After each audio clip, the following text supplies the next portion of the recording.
ওই নেপালে কিছুদিন আগে নেপালের মধ্যে বিদ্রোহ হয়েছিল।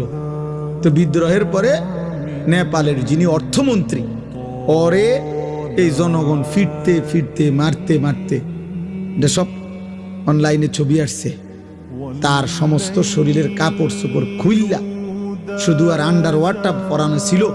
এই অবস্থায় তারে উপর থেকে নিচে ফালাইছে, ফালাই এরপরও পাথর মারতে মারতে তারে মেরে লাইছে। অথচ সে অর্থমন্ত্রী, অর্থের ভান্ডার তার কাছে। এই জন্য ভাই আমি এই রাত গভীরে ঠান্ডা শীত কুয়াশার মধ্যে লম্বা করতে চাই না। যুবক ভাই তোমাদেরকে বলি, সময় দাম। বয়স্ক বাবা আপনাদেরকে বলি, হায়াত বড় মূল্যবান। এটুকু হায়াত একবারই আর আসবে না।